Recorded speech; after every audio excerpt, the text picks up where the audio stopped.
Dear students, you are welcome to 11th class Political Science Fundamental Rights. Yesterday we have discussed about the two fundamental rights, right to freedom and right to equality.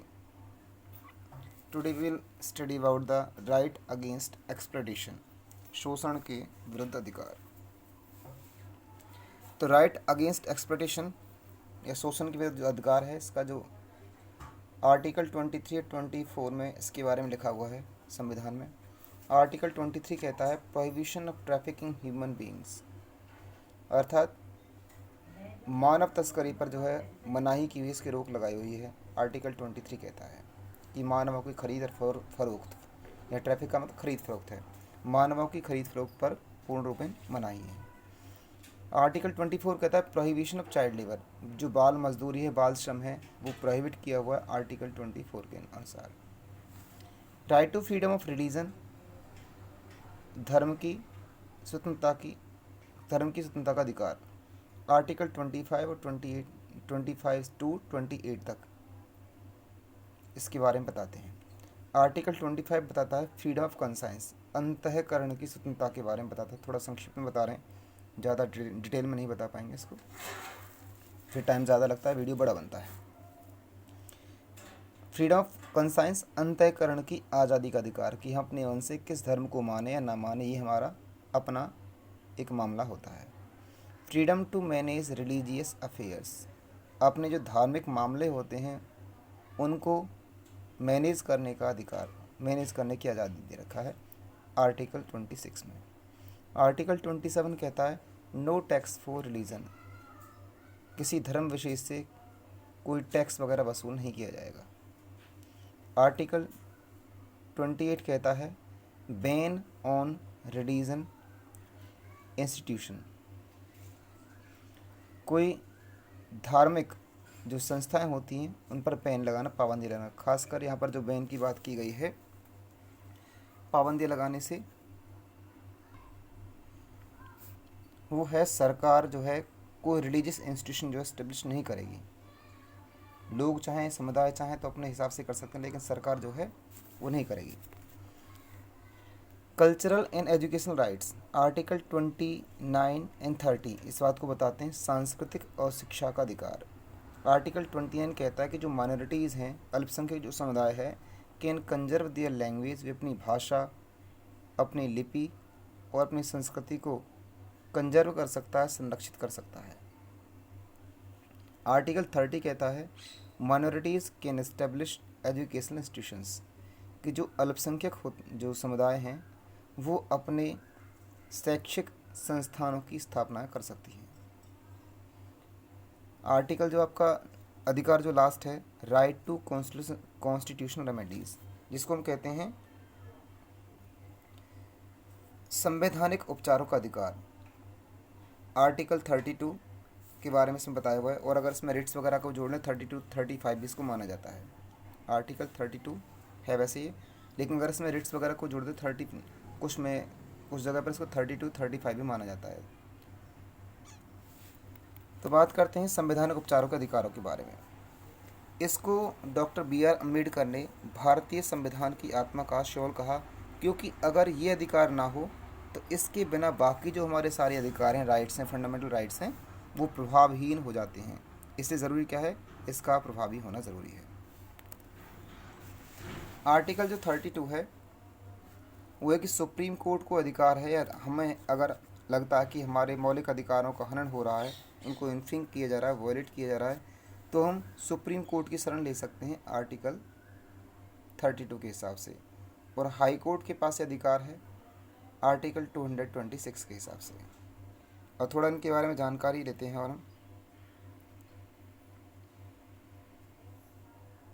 संवैधानिक जो उपचारों का अधिकार एक वह साधन होता है जिसके द्वारा मौलिक अधिकारों का हनन होने पर इसकी रक्षा उच्चतम न्यायालय या सुप्रीम कोर्ट के द्वारा, उच्च न्यायालय अर्थात हाई कोर्ट द्वारा की जा सकती है. इन अधिकारों का हनन होने पर उच्च न्यायालय या सुप्रीम कोर्ट अनुच्छेद 32 के अनुसार और उच्च न्यायालय या हाई कोर्ट अनुच्छेद 226 के अनुसार कार्य करता है. उच्चतम न्यायालय व उच्च न्यायालय के द्वारा मौलिक अधिकारों को लागू करवाने के लिए सरकारों को आदेश व निर्देश दिए जा सकते हैं। मौलिक अधिकारों का संरक्षण करता उच्चतम न्यायालय व उच्च न्यायालय को बनाया गया है। इनकी अवहेलना होने पर अनुच्छेद 32 व 226 के तहत न्यायालय 5 रिट जारी करता है। अब रिट क्या होते हैं? सुप्रीम कोर्ट के द्वारा जारी किए गए जो आदेश होते हैं वो रिट कहलाते हैं। तो 5 तरह के जो आदेश हैं वो जारी किए जा सकते हैं।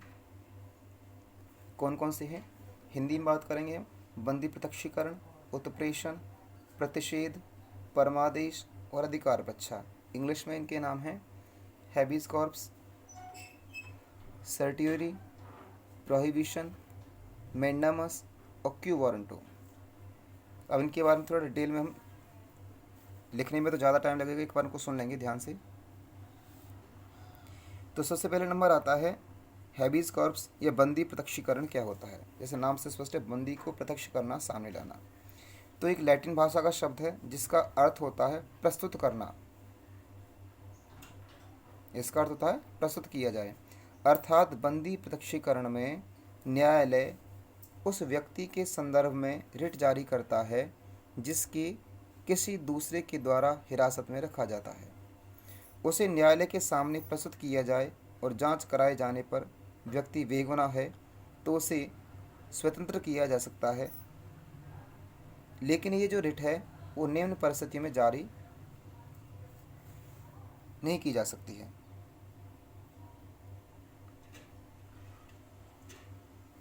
कौन कौन सी परिस्थितियाँ? पहला है हिरासत कानून सम्मत हो या लीगली कोई किसी को अरेस्ट किया गया है तो। सेकंड है इसमें कार्यवाही किसी विधानमंडल या न्यायालय की अवमानना के तहत हुई हो।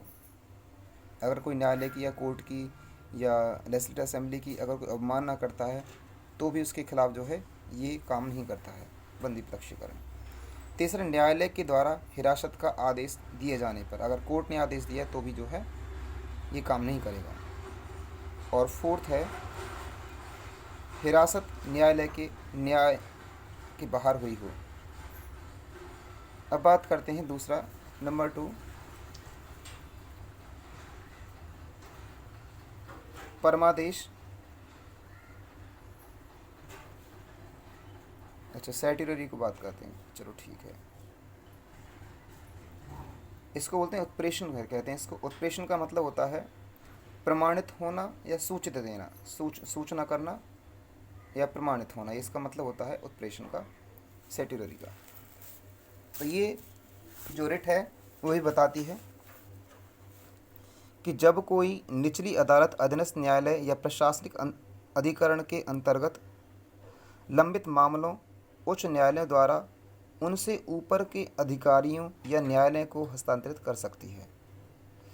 1991 के बाद उच्चतम न्यायालय ने व्यवस्था दी कि उत्प्रेषण व्यक्तियों के अधिकारों को प्रभावित करने वाले प्रशासनिक अधिकरणों के खिलाफ भी जारी किया जा सकता है। यह किसी भी विधायी निकायों या निजी व्यक्तियों, इकाइयों के विरुद्ध जारी नहीं किए जा सकते हैं। अगला है आपका प्रोहिबिशन। प्रोहिबिशन का मतलब होता है प्रतिषेध करना, अर्थात यह रिट केवल न्यायिक या अर्धन्यायिक प्राधिकरणों के विरुद्ध जारी की जा सकती है। यह सार्वजनिक निकायों, विधायी निकायों व निजी व्यक्तियों के लिए उपलब्ध नहीं होती है। उच्चतम न्यायालय या सुप्रीम कोर्ट द्वारा पाने वाले जो सबऑर्डिनेट जो कोर्ट्स होते हैं या अधीनस्थ जो न्यायालय होते हैं, जैसे उच्च न्यायालय हैं, और उच्च न्यायालयों द्वारा अपने अधीनस्थ न्यायालयों को अपने न्याय क्षेत्र से उच्च न्यायिक कार्यों को रोकने के लिए भी जारी किया सकता है। तो एक न्यायालय दूसरे न्यायालय के कार्यों को रोकने के लिए इसका जो है उपयोग करता है, प्रतिषेध का प्रयोग करता है। अगला है मैंडामस। Mandamus means परमादेश। ये परमादेश क्या होता है? इसका अर्थ होता है हम आदेश देते हैं। मैंडामस का मतलब यह रिट तब जारी की जाती है जब न्यायालय को लगता है कि कोई सार्वजनिक अधिकारी, न्यायालय अथवा निगम अपने कार्यों या संवैधानिक दायित्वों को करने में असफल रहा है। इस प्रकार यह केवल सार्वजनिक संस्थाओं एवं अधीनस्थ न्यायालयों के विरुद्ध जारी की जाती है। मैंडामस। और लास्ट है आपका क्यू वारंटो। क्यू वारंटो का अर्थ होता है अधिकार पक्षा। यह रिट उच्चतम न्यायालय या उच्च न्यायालय के द्वारा तथा सुप्रीम कोर्ट, हाई कोर्ट द्वारा तब जारी की जाती है जब किसी व्यक्ति द्वारा असंवैधानिक रूप से सार्वजनिक पद ग्रहण किया गया हो। अनकॉन्स्टिट्यूशनली यहाँ कह सकते हैं संवैधानिक ढंग से, या अनकॉन्स्टिट्यूशनली कोई पोस्ट को ज्वाइन किया हो, तब इसका जो उपयोग किया जाता है।